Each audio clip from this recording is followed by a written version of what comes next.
The verdict of shame. The grand assembly hall floated in the void like a jewel carved from starlight itself. Station Zenith. 7 had been built 3,000 years ago by the 12 founding races of the Galactic Tribunal.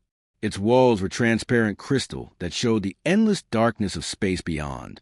Inside, the chamber curved upward in a perfect dome, where representatives from the oldest civilizations in the known galaxy gathered to decide the fate of younger species. Today, they had gathered to judge humanity. Commander Jackson Reed stood in the center of the hall. He was alone. The council had insisted on that. One representative. Unarmed. Unaccompanied. He was a tall man with graying hair at his temples and eyes that had seen too much of the universe to be easily impressed. He had served in the United Earth-Space Command for 26 years. He had negotiated mining rights with the Drain Collective. He had prevented 3 wars through careful diplomacy. He knew how to read a room, even one filled with aliens. And right now, every instinct he had was screaming that something was very wrong. Above him, 12 platforms held the representatives of the elder races. They looked down at him like gods examining an insect. There was Arbiter Kelvin of the Crystalline Sovereignty, whose body was made of living diamond that refracted light into rainbow patterns. Beside him sat Counselor Myrith of the Verdant Union, a being that resembled a tree with limbs that moved like arms. Further along the circle was Ambassador Threll of the Void Walkers, a creature of shadow and mist that barely held a solid form. These beings had been traveling the stars when humanity was still learning to make fire. Their civilizations had risen and fallen, and risen again. They had seen empires crumble and new ones emerge. They believed they had seen everything the universe had to offer. They were about to learn otherwise. Led Arbiter Kelvin stood. When he moved, light danced across his crystalline form in waves. His voice resonated through the chamber like wind chimes in a storm. Commander Jackson Reed, of the species designated as human, you stand before the Galactic Tribunal to answer for the actions of your kind. Jackson kept his face neutral. I understood this was to be a diplomatic meeting to discuss Earth's application for full membership in the galactic community. That matter has been postponed, Kelvin said. The way he said it made Jackson's stomach tighten. Your species has been observed for 217 of your years. In that time, we have documented numerous concerning behaviors, such as... Jackson asked calmly. Counselor Myrith leaned forward. Her voice sounded like leaves rustling. Unauthorized expansion into contested territories. Resource extraction without proper environmental protocols. 15 incidents of cultural contamination with developing species. 7 diplomatic incidents involving threats of violence. Jackson had expected these charges. Earth's expansion into space had been aggressive by necessity. Humanity had spread to 43 star systems in less than 2 centuries. They had been hungry for resources, for space, for a future beyond their overcrowded homeworld. Yes, they had bent some rules, but they had never broken the fundamental laws of galactic civilization. With respect, Counselor, we have filed formal responses to each of those incidents. We have paid restitution, where appropriate. We have modified our protocols to meet tribunal standards. We have done everything asked of us. Yet the pattern continues, Ambassador Threll said. His voice was like whispers in an empty corridor. Your species is aggressive, unpredictable, dangerous. We are survivors, Jackson replied. We do what we must to protect our people and secure our future, just as I imagine your ancestors did. A ripple of reaction moved through the chamber. No one spoke to the council this way. But Jackson had not come here to grovel. Earth had sent him because he understood that respect was earned, not begged for. Kelvin raised one crystalline hand. The gesture demanded silence. The tribunal has reached a decision regarding humanity's status in the galactic community. But first, we believe it is important that all civilized species understand exactly what kind of beings you are. That was when Jackson realized this was not a trial. It was a show trial. The verdict had already been decided. Kelvin touched the control surface on his platform. The air in the center of the chamber shimmered and became a massive display screen that filled the entire dome. This broadcast is now being transmitted to every world in tribunal space. For 1,000 civilizations are watching. Let them see the truth about humanity. The screen came to life. Jackson watched in growing horror as images from Earth's history began to play. Ancient wars with soldiers dying in mud and blood. Cities burning during conflicts that had consumed entire continents. The mushroom clouds of nuclear weapons rising over population centers. Environmental disasters where oceans turned black with oil and forests vanished under the saw and flame. But it was worse than that. The Council had not just collected footage of humanity's wars. They had found the darkest moments from every era, footage of genocides and massacres, images of oppression and slavery, video of riots and revolutions where people turn on each other with savage fury. Every shameful chapter of human history was displayed in brutal detail. The representatives from other species watched with expressions that ranged from disgust to pity. Some turned away. Others made sounds of revulsion. They were seeing humanity at its absolute worst, with no context, no explanation, no redemption. Jackson stood frozen, as his species, since played out on the screen above him. He had known this history. Every human did. It was taught in schools as a warning of what humanity must never become again. These were the shadows that humanity had spent centuries trying to outrun. And now the Council was using those shadows as weapons. The broadcast continued for 30 minutes. 30 minutes of unrelenting darkness. When it finally ended, the silence in the chamber was absolute. Kelvin stood again. You have witnessed the truth. The species called humanity is violent beyond reason. They wage war against their own kind. They destroy their own world. They create weapons capable of ending all life on their planet. And then they build more. This is not a species ready for the responsibilities of galactic civilization.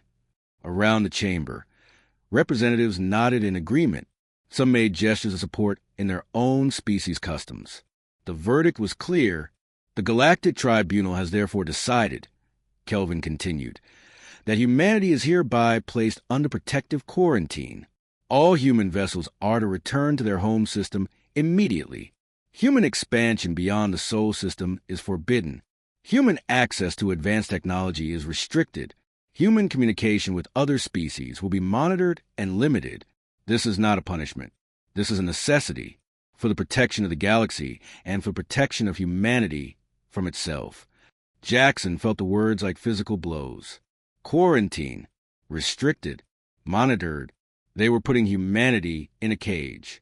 This quarantine will remain in effect indefinitely, Kelvin said, until such time as humanity demonstrates it has evolved beyond its violent nature. Tribunal observers will be stationed in your system to ensure compliance. Any attempt to violate these restrictions will be met with immediate and overwhelming force. The screen above shifted to show a fleet of ships hanging in space above Earth. Hundreds of vessels from a dozen different species. Their weapons aimed at humanity's homeworld. The message was clear. Obey or die. Every eye in the chamber turned to Jackson. This was the moment they expected him to break. To beg. To plead for mercy or understanding. This was when the primitive human would finally understand his place in the universe. Jackson was quiet for a long moment. He looked up at the images of the fleet surrounding his world. He thought about the people below, going about their lives, not knowing that alien weapons were pointed at their cities. He thought about his daughter, who was 7 years old and wanted to be an astronaut. He thought about everything humanity had built and everything they had dreamed of becoming. And then he did something the Council did not expect. He smiled. It was not a happy smile. It was cold and sharp like the edge of a blade. It was a smile of someone who had been pushed to a line and decided to push back. You spent 2 centuries watching us, Jackson said quietly. You collected every war, every atrocity, every mistake we ever made. And you thought that was the whole truth about who we are. He began to walk slowly around the chamber, his boots clicking on the crystal floor. You showed the galaxy our capacity for violence. Did you also show them our capacity for courage? Did you show them the firefighter who runs into a burning building to save a stranger? Did you show them the doctor who walks into a plague zone, knowing they will die? Did you show them the soldier who throws himself on a grenade to save his friends? His voice grew stronger. You showed our wars. Did you show that we survived an ice age with nothing but stone tools and determination? Did you show that we eradicated diseases that killed millions? Did you show that we went from wooden ships to faster-than-light travel in 500 years? Did you show that we have pointed weapons of mass destruction at each other for 2 centuries and never used them again because we chose to survive? He stopped in the center of the chamber and looked directly at Kelvin. You showed the galaxy half a truth and called it justice. You humiliated us in front of 4,000 civilizations, and now you threaten our home, surround our world with weapons, and tell us to accept chains or face extinction. Jackson's voice dropped to barely above a whisper, but every word carried through the vast chamber. You should not have done that. Ambassador Threll's shadowy form rippled. Is that a threat? You are one being standing against the combined might of the tribunal. What could you possibly do? Jackson's smile widened slightly. I am not going to do anything. I am going to return to Earth and tell my people what happened here. And then you will learn something very important about humanity. He turned and began walking toward the exit. No one stopped him. They were too stunned by his composure, his lack of fear. At the doorway, Jackson paused and looked back at the assembled council. You showed the galaxy that humans are capable of terrible violence. That was your mistake. Because now when we respond to what you have done, every civilization watching will know exactly what we are capable of. You wanted to prove we are dangerous. Congratulations. You succeeded. He looked up at the image of the fleet surrounding Earth. You lit a fire today, Arbiter Kelvin. I hope you are prepared for what happens when it spreads. Jackson left the chamber. Behind him, the council sat in confused silence. That was not how primitive species were supposed to respond. Where was the fear? Where was the desperation? Kelvin felt something cold move through his crystalline structure, something he had not felt in centuries. Doubt. He had looked into the human's eyes and seen something ancient and dangerous, something that had survived everything the universe could throw at it, something that did not know how to surrender. The message was already traveling back to Earth. The entire planet had seen the broadcast. 3 billion humans had watched their history used as a weapon against them. And somewhere in the depths of space, in hidden bases and secret facilities that the Council knew nothing about, humanity was beginning to respond. The fire was spreading, and the galaxy was about to learn what happened when you push humans too far. The fire rises. Commander Jackson Reed's ship crossed back into Sol System 72 hours after the broadcast. He expected chaos. He expected panic. Instead, he found something that made his chest tighten with pride. He found unity. Earth had gone silent. Not the silence of defeat, but the silence of a predator holding its breath before the strike. Every human colony, every station, every ship had ceased all external communications. The monitoring stations the tribunal had placed around the system detected nothing but routine traffic, no military movements, no emergency broadcasts, no signs of the panic that should have followed such a humiliating verdict. The tribunal fleet waited in orbit, their sensors scanning endlessly for signs of resistance. They found nothing. Admiral Vallon of the Tribunal Defense Force reviewed his tactical displays for the 100th time. He was a Kelthran, a species that had evolved on a high-gravity world. His people were patient and methodical. They did not rush into action.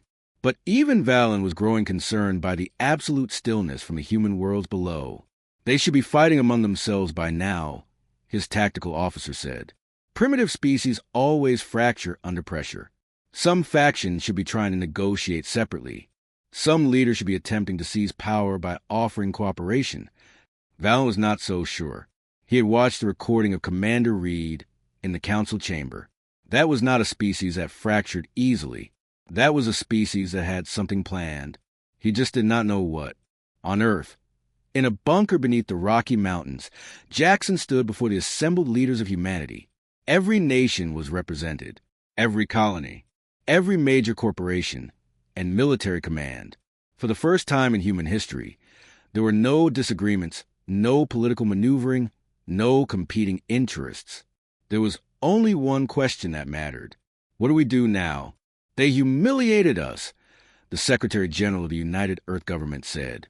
Her name was Amanda Torres, and she had been elected because she understood how to build consensus. They showed our worst moments to the entire galaxy. For thousands, civilizations now believe we are savages who need to be caged.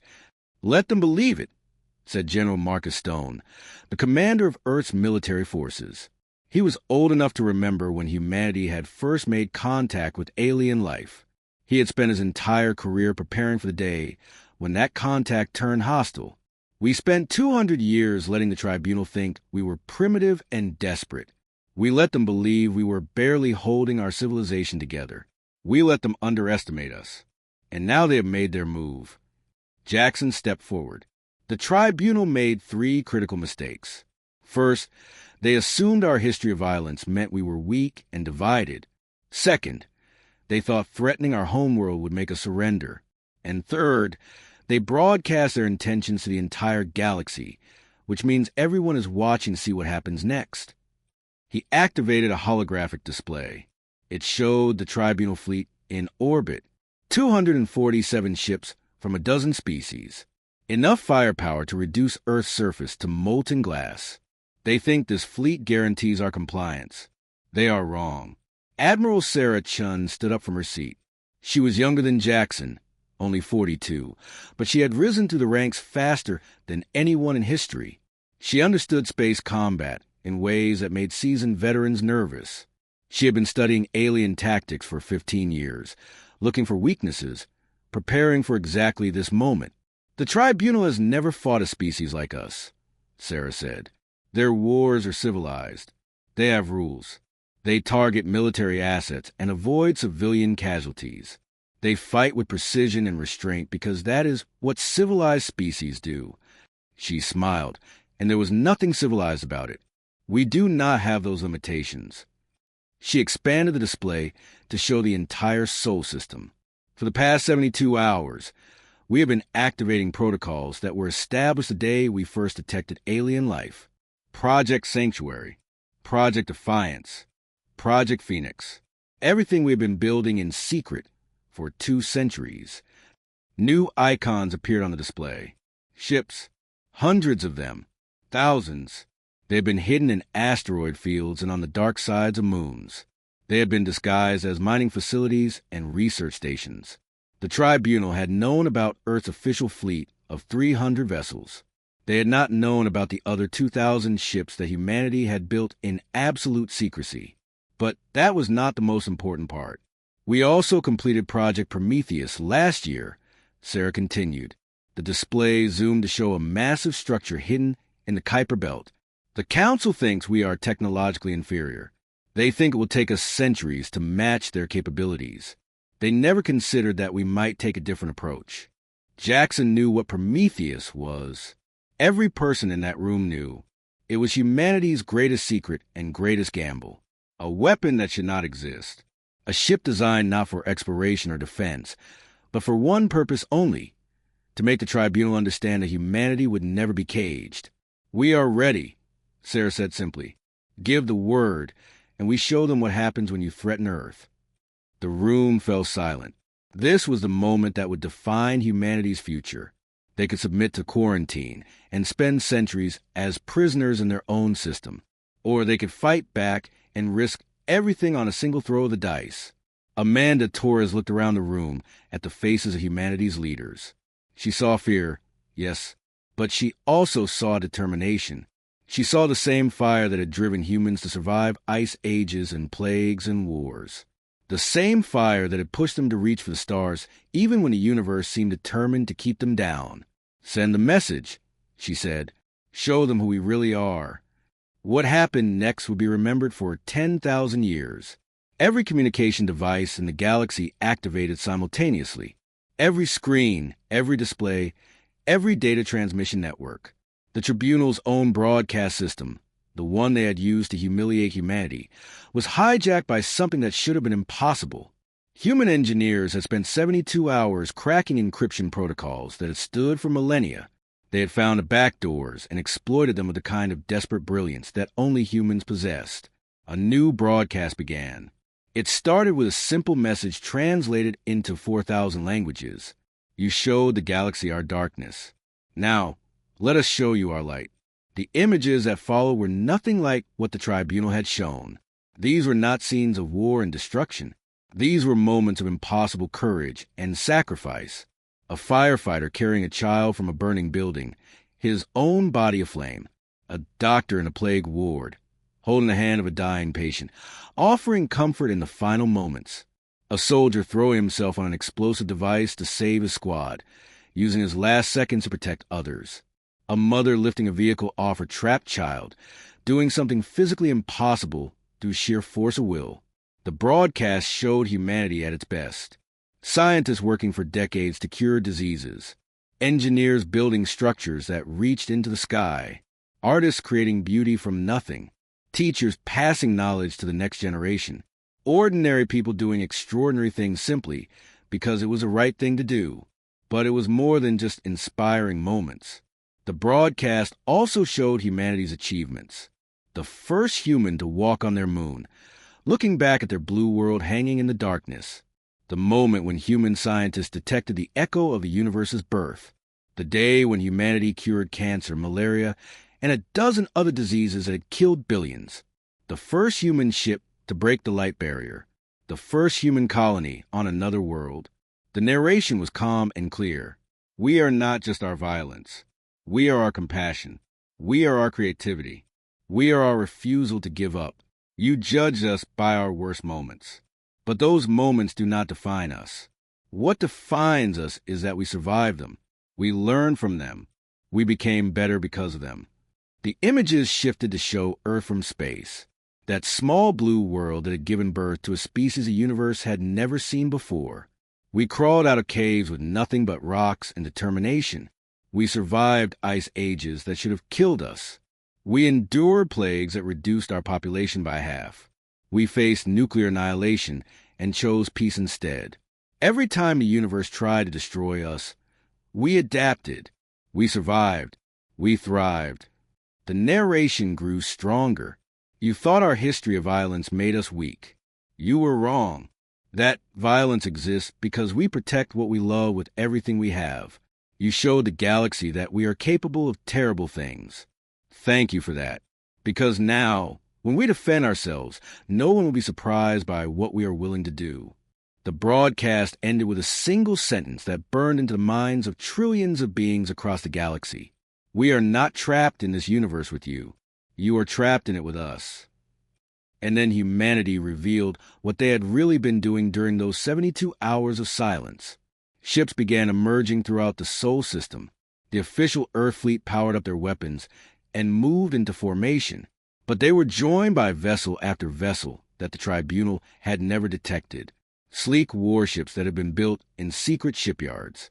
Carriers loaded with fighter craft. Cruisers bristling with weapons that human engineers had designed specifically to counter tribunal technology. Admiral Valen watched his tactical display with growing disbelief as the human fleet materialized around his position. They had been outnumbered 3-1. Now they were outnumbered. His 247 ships faced over 2,000 human vessels. But that was not the worst part. The worst part was what emerged from the darkness beyond Neptune. It was massive, larger than anything the tribunal had ever built. The hull was black as the void itself, covered in weapons that radiated power signatures Valen had never seen before. It moved with impossible grace for something so large, sliding through space like a predator approaching prey. "What is that?" his tactical officer whispered. Valen knew exactly what it was. It was a statement, a declaration. It was humanity saying that they would never be caged. They called it the Indomitable. Admiral Sarah Chen sat in the command chair of the Indomitable's bridge. Around her, 300 crew members worked in focused silence. These were the best humanity had to offer. They had trained for this moment their entire lives. "Open a channel to the tribunal fleet," Sarah ordered. Her face appeared on every screen in every tribunal ship. "Admiral Valen, I am Admiral Sarah Chun of the United Earth Defense Force. You have one opportunity to leave our system peacefully. I suggest you take it." Valen's response came after a long pause. "You were supposed to be primitives. You were supposed to have 300 ships. How is this possible?" Sarah smiled. You spent 2 centuries watching us, but you only saw what we wanted you to see. We have been preparing for first contact since the day we first looked up at the stars and wondered what was out there. We hope for friends. We prepare for enemies. You chose which one you would be. She leaned forward in her chair. You humiliated us in front of the galaxy. You threatened our children.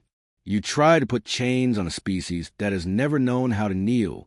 That was your mistake. Now you have 2 choices. Leave our system and return to the Council with a message, or stay and learn exactly what humans are capable of when you threaten what they love. What message? Valen asked. That humanity will not be caged, that we will not be controlled, that we want peace, but we will fight for our freedom if we must, and that the next time the tribunal wants to judge us, they should remember what happened when they tried to make us submit.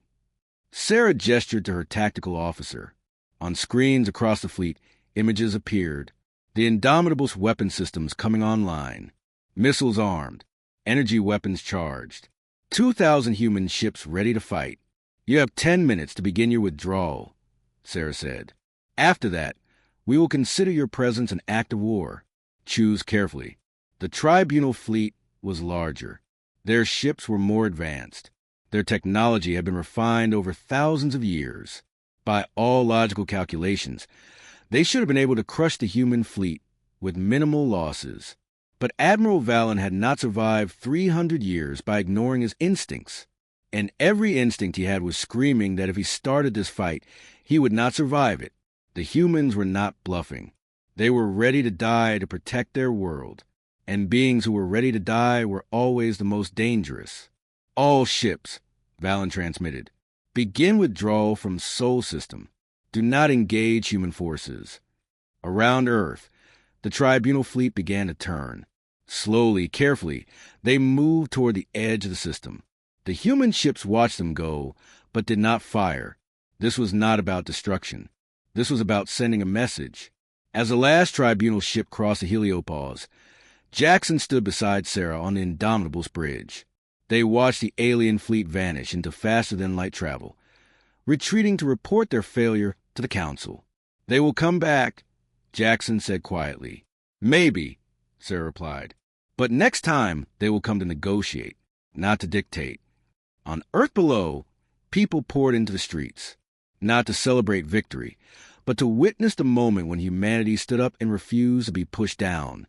They had faced the greatest powers in the galaxy and had not blinked. In the Grand Assembly Hall on Zenith 7, the Council watched recordings of what had happened. They watched their fleet retreat. They watched humanity reveal strength that should not have existed. And they finally understood what they had done. Elder Torvash, the oldest member of the Council, spoke for the first time in a century. His species had been traveling the stars for 10,000 years. He had seen civilizations rise and fall. He had watched empires that seemed eternal crumble to dust. They remind me of us, he said quietly, before we became civilized, before we learned to fear our own strength. They still have that fire, that refusal to surrender, that determination to survive no matter the cost. He looked around at his fellow council members. Perhaps we should not try to extinguish that fire. Perhaps we should remember what it was like to burn. The council sat in silence. The universe had just become more complicated. Humanity had earned something that could not be given, only taken. Respect.